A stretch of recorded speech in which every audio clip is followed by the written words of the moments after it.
আল্লাহর রহমত ছাড়া বান্দা এক সেকেন্ডও চলতে পারবে না, কথা ঠিক কিনা? وَإِن تَعُدُّوا نِعْمَةَ اللَّهِ لَا تُحْصُوهَا সুবহানাল্লাহ বলেন। আল্লাহ বলেন, বান্দারে আমার নিয়ামতগুলি যদি, আমার রহমতগুলি যদি তুমি গুনতে গুনতে গুনতে গুনতে গণনা করেও তোমরা রহমত শেষ করতে পারবে না। কটা গুনবেন আপনি?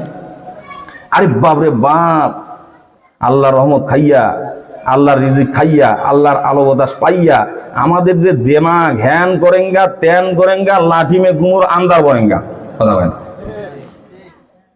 এত অহংকার মানুষের যদি একটু টাকা হয় দেখবেন ওর বগলে যাওয়া যায় না। এটা কি ইউনিয়ন কি জানি, হ্যাঁ আমরা তো নতুন এলাকায় আসলাম। মোর অহংকার যদি মনে করেন ও যদি 15 বছর ধরে বিদেশ থেকে আসে একটা সুটকেস বিস্কিট নিয়ে যদি আসে, ও পারে না এই এলাকার সব জমি কিনে নেয়, কথা বলেন। হ্যাঁ, আর যদি ঢাকা ইউনিভার্সিটি থেকে যদি সে ডক্টরেট করে, ওরে বাপ রে বাপ, ওর বগলেই যাওয়া যায় না, ও ইংলিশ ছাড়া কথাই কয় না, কথা বলেন। বন্ধু আমার, তোমার বেটাটা আল্লাহ তাআলা দিয়েছেন নিয়ামত, তোমার চোখ দুইটা দিয়েছেন আল্লাহ নিয়ামত। আমি গবেষণা করে দেখেছি, পড়ালেখা করে দেখেছি, এই পৃথিবীতে যত প্রাণী রয়েছে সব প্রাণীর চাইতে মানুষের মস্তকটা বড়, সুবহানাল্লাহ বলেন।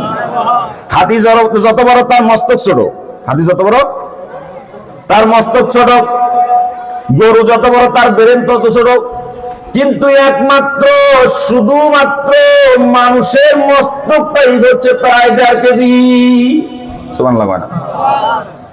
আল্লাহ পাক ব্রেনের ভিতরে এত নিউরন দিয়েছেন, এত স্নায়ুতন্ত্র দিয়েছেন, এত বুদ্ধিকোষ দিয়েছেন, এত সেল দিয়েছেন।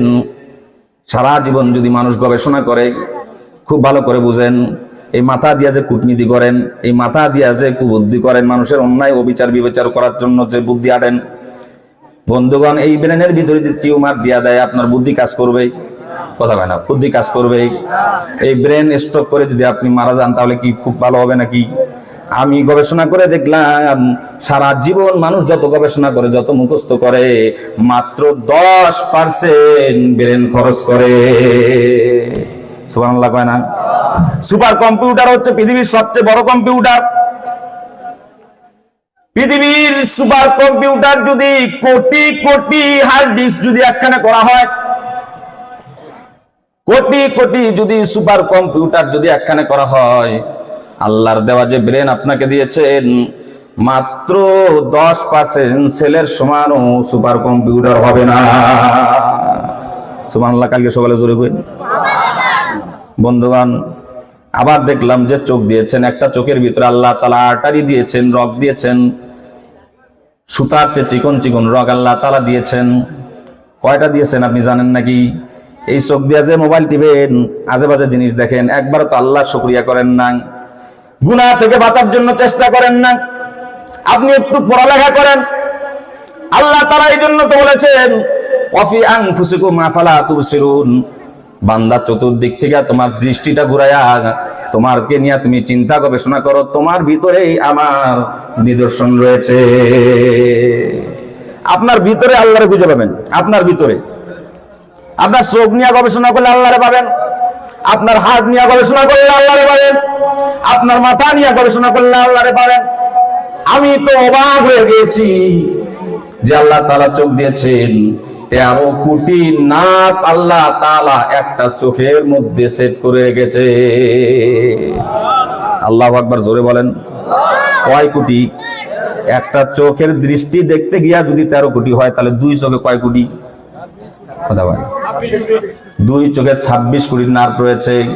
মেডিকেল সায়েন্স বলেন, একটা চোখের যদি সুতার মতো চিকন একটা তার যদি ডিসকানেক্ট হয়ে যায়, সুতার মতো একটা তার যদি আপনার কানেকশন চুল্ট হয়ে যায়, যদি ছিঁড়ে যায়, ওখানে যদি রক্ত সঞ্চালন না করতে পারে, অক্সিজেন যদি সঞ্চালন না করতে পারে, তাহলে ওই লোকটা চোখের দৃষ্টি আজীবনের জন্য হারিয়ে ফেলবে। আপনি কার চোখ দিয়ে ভ্রূকুঞ্চিত করেন, কার চোখ দিয়ে আপনি আঙ্গুল দিয়ে ইশারা করেন, সে আল্লাহর হুকুমে আপনাকে নিয়োজিত হওয়া লাগবে।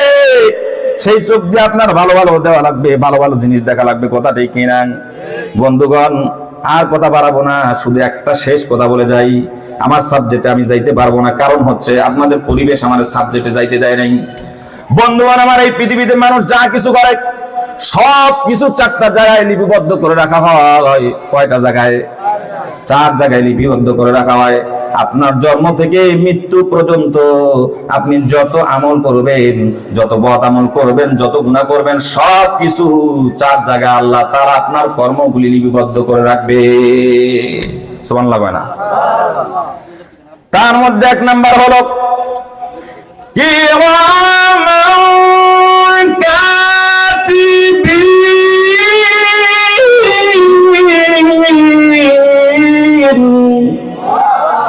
আরো জোরে বলেন আল্লাহু আকবার। কিরামান কাতিবিন ইয়ালামুনা মা তাফআলুন। এই পৃথিবীতে মানুষ যত কর্ম করে, 2 কাঁধের 2 জন লেখক বিন্দু সব লিখতে থাকে। হুজুর আছে না নাই? কিরামান কাতিবিন 2 জন ফেরেশতার নাম। হ্যাঁ, হয় জানেন, এখনো ভুল করেন। আজকে যা কোরআন শরীফ খুলে দেখবেন তো, এই 2 ফেরেশতার নাম কি? কিরামান কাতিবিন। এই 2 জনের নাম আল্লাহ তাআলাই ভালো জানেন। তবে কিরামান অর্থ হলো সম্মানিত। কিরামান মানে কি? সকলে বলেন, কিরামান মানে কি? আজীবনের জন্য যেন এই কথাটা মনে থাকে।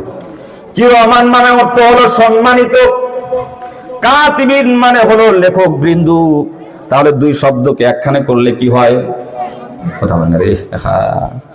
2 শব্দ যদি একখানে করেন, কিরামান মানে সম্মানিত, কাতিবিন মানে লেখক বিন্দু, তাহলে সম্মানিত আর লেখক বিন্দু একখানে করলে সম্মানিত লেখক বিন্দু হয়। কথা ঠিক কিনা?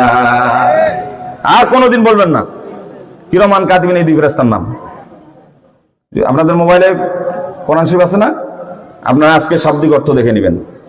তবে আমরা বাংলা ভাষায় প্রচলিত অর্থে কিরামান কাতিবিন গুলি চিনি, এটা কইতে কইতে মনে করেন আবার আমাদের মুখস্থ হয়ে গেছে, তাই না ভাই? তারপরে আবাবিল পাখি কর না, ওয়া আরসালা আলাইহিম তায়রান আবাবিল। ওই পাখিগুলির নাম আবাবিল ছিল না? হুজুর এখানে আছে, আজকে কোরআন খুলে দেখবেন। আবাবিল শব্দের অর্থ হলো ঝাঁকে ঝাঁকে ঝাঁকে ঝাঁকে ঝাঁকে ঝাঁকে। সুবহানাল্লাহ না? আবাবিল শব্দের অর্থ কি? ঝাঁকে ঝাঁকে আল্লাহ তাআলা ছোট ছোট পাখি নির্ণয় করেছেন। সুবহানাল্লাহ। আর ওই হস্তি বাহিনীকে আল্লাহ তাআলা পৃথিবী থেকে চিরবিদায় করেছেন। কথা ঠিক কিনা?